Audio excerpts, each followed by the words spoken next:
Hi, everybody. Oh my goodness, I've so enjoyed what Joe and Maureen and Silver have already shared. Um, the NAMI Act is almost done, but we're only 3/4 of the way through.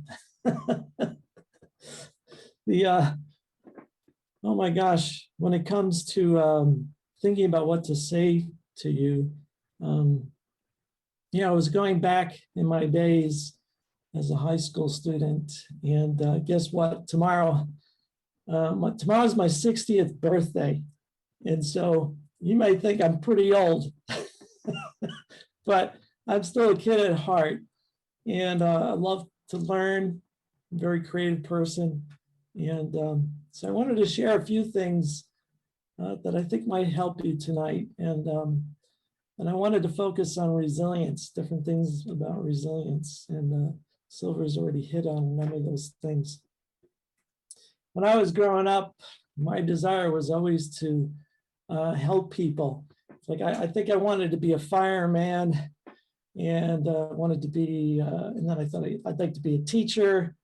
And so when I was in high school, I was pretty good at what they used to call the shop classes: woodworking, metals, clay. Nowadays, it's all technology stuff. And but I wanted to teach other people to be creative too, because I so enjoyed it. And I know many of you are really creative in so many numerous ways. And it's great as you're growing because you get to learn about all these creative things. My family, we have musicians, artists, sculptors. One of my brothers is a ventriloquist, and even to this day, he does puppet work. And so I'm all part of that creative thing, that creative edge, which is just so beautiful to enjoy. And so I went to college, as many of you are planning. And so I went to college to be a teacher, and because I wanted to make a difference. And but things didn't go the way I had planned. And that happens to so many of us. Make the best plans you can, and then keep your ears open, and be open to any changes that might be going on. Let me explain a little bit more of that, because I wanted to go out teaching, and but I couldn't get a job in it. And but I ended up being able to teach in another way, and I became a bubble man. You'll have to look at my website to know what I'm talking about. But not little bubbles, but like huge bubbles, putting kids inside bubbles. And so I ended up doing school assemblies and teaching kids and entertaining kids. And it was a whole unique way of teaching, something that is really one of the joys of my life. And I also started a company, a printing company with printing presses and all that stuff. I studied all that in college as well. But when I started that company, it didn't go as well as I thought, and it actually failed. And raise your hand if you failed at something. There we go. I see them. Yep, it's all part of all our lives. But what I didn't know what was going to happen was that it triggered something in me that created a huge amount of anxiety, and then that turned into a depression. And it took all the joy out of my life. And I was quite shocked at what was happening, because things got out of control. And so my wife, she took me to CPEP. CPEP is the emergency place of St. Joe's. And because I needed to have other people help control things. And so when you're going through things that you don't have control over, it's okay to ask other people to come in and help bring some structure, bring some control back, because when that happens, I think a sense of peace can come back on you, and it can return. I remember when I first entered the psychiatric ward, some of that anxiety actually left. I was really surprised. And it began teach me a lot of things, of allowing other people into my life to support me. And it was my journey into mental illness. So there was the depression, the anxiety, the insomnia. That was really tough. And then I ended up relapsing a number of times too. So I was in the hospital 4 times. And it was difficult, but my faith in God was really tested as well. I thought, well, God can help me in this. He was in it, but he was growing my character. And that's one of the things of resilience that you learn when you're learning to recover in a mental illness, from a mental illness, that resilience speaks to how patient are you going to be with yourself. Give yourself some space. That's really important, because you're not going to be able to fix everything overnight. You have to give yourself some space. And the depression, I went through things, even psychosis. It was scary, very, very scary.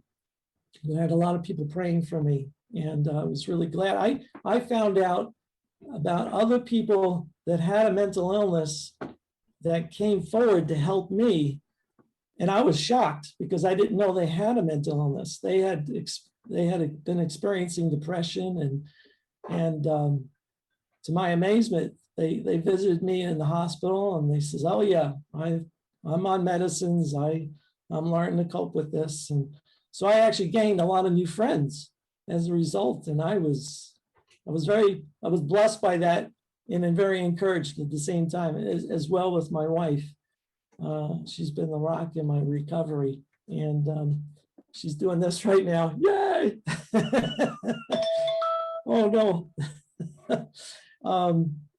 So yeah, resilience. One of the things mental illness helps you, it builds character inside of you, and it brings identity to you, because you really find out who you are.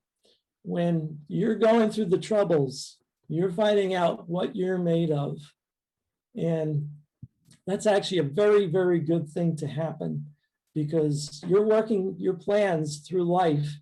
And when you face the struggles, if you learn the wisdom of how to cope and get the help from other people in your life, learn to humble yourself in such a way that you're willing to open up. We've heard talking to therapists tonight, and your parents, your teachers, your counselors.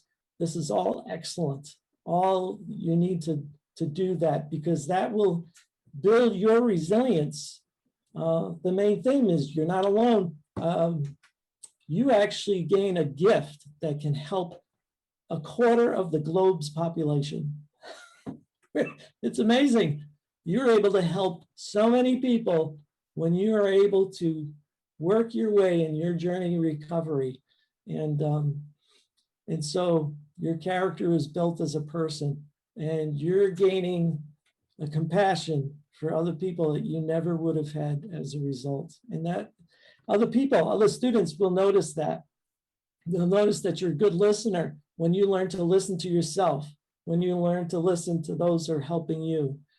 You're going to gain the wisdom to be able to share what are the tips, what are the things that has helped you.